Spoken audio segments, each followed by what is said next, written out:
Bismillahirrahmanirrahim. Alhamdulillahi rabbil alamin. Wassalatu wassalamu ala Rasulillah wa ba'd. Assalamualaikum warahmatullahi wabarakatuh. So ngayon mga kapatid, bilang pagpapatuloy sa mi'at su'al wa jawab fil aqidah, tadako na tayo sa ika-su'al rakam 15. Ito yung katanungan, ika-15. Ma'a'adamu ma amara Allah Ta'ala bihi. Ano yung pinakadakila na ipinagutos ng Allah? A'adamu ma amara Allah bihi wa tauhid, pinakadakila, pinakamataas na ipinagutos ng Allah, tauhid. Wa ibadatuhu wahdahu la syarika lah. Ito yung pagsamba lamang sa kaisahan niya at wala siyang katambal dito.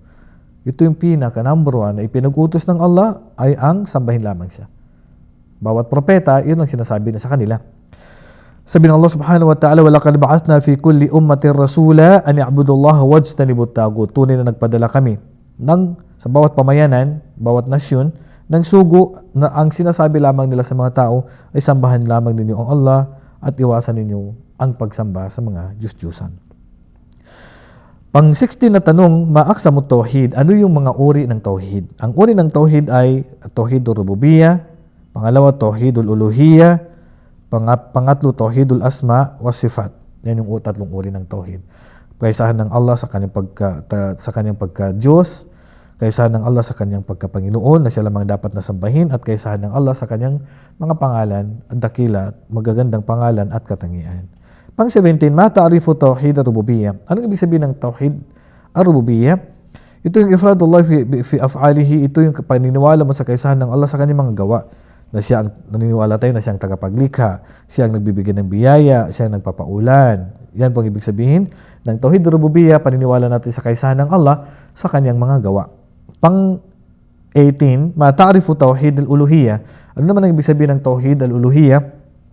Ang tauhid al-uluhiyyah, ang ifradullah bi af'ali al-ibad allati syara'aha Allah lahum, mithlu ad-du'a wa dhabh wa sujud. Ito naman yung paniniwala sa kaisahan ng Allah sa pamagitan ng mga gawa natin na ipinahintulot ng Allah subhanahu wa ta'ala na gawin natin bilang pagsamba sa Kanya, katulad ng pagdua, panalangin, pagkatay, pagpapatira pa. Mata'rifu tauhidul asma wa sifat. Ano naman ang ibig sabihin ng tauhid ng asma wa sifat? Ito naman yung ifradullah subhanahu wa ta'ala bima yakhtassu bihi min bi asma'in wa sifatin. Ito naman yung paniniwala mo sa kaisahan ng Allah na siya lamang ay may espesyal na mga pangalan at katangian na natatangi lamang sa Allah. At wala siyang kahalintulad dito. Sabi ng Allah subhanahu wa ta'ala, laysa kamithlihi shay'un wa huwa as-sami'ul basir.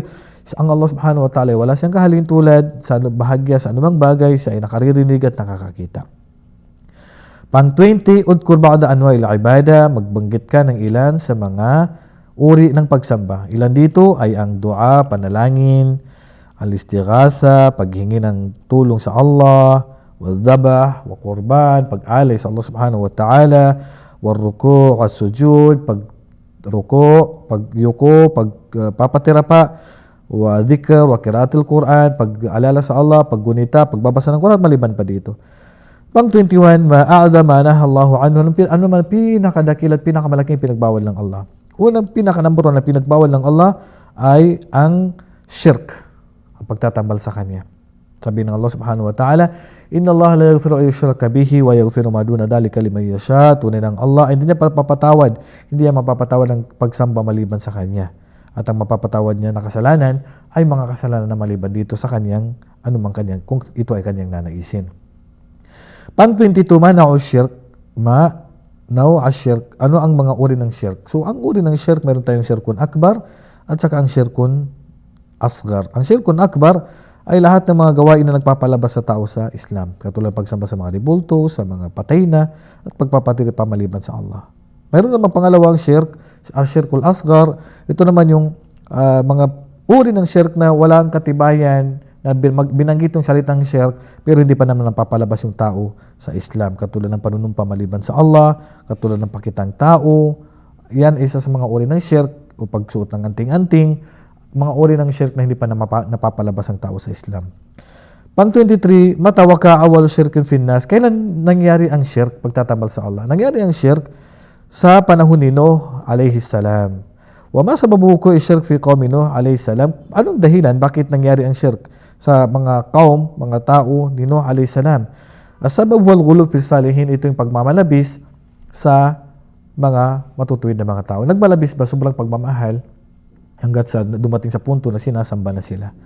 Pang 25, ma ma'na al-ghulu fi salihin? Anong ibig sabihin ng ghulu fi salihin? Wa ziyada fi madhihim wa raf'ihim fawqa makanatihim bi an yusrafa lahum shay'un min al-ibadah. So ito yung pagmamalabis sa pagpuri sa kanila, sa antas nila, yung hanggat sa dumating sa punto na sinasamba na sila. So sabi ng Allah Subhanahu wa Ta'ala, ya ahlal kitab la taghlu fi dinikum, o kayong mga ahlul kitab, mga Kristiyano at mga Hudyo, huwag kayong magmalabis sa inyong religion. So, ganun din ang sinabi ng Allah kay Isa a.s. sa mga tao niya, la tatruni. Sabi ng Propeta sallallahu alaihi wasallam, la tatruni, huwag kayong magmalabis sa pagpuri sa akin. Kama atratin Nasara Isa bin Maryam, katulad ng pagmamalabis ng mga Kristiyano kay Isa na anak ni Maryam. Inama ana abdun, katotohanan na ako ay alipin lamang ng Allah. Faqulu, at sabihin lamang ninyo, Abdullah wa Rasulu, ang alipin ng Allah at ng kanyang sugo. So, yan lang po mga kapatid, at abangan natin ang karugtong nito. Wallahu a'lam wa sallallahu ala nabiyina Muhammad wa ala alihi wa sahbihi ajma'in. Assalamu alaikum wa rahmatullahi wa barakatuh.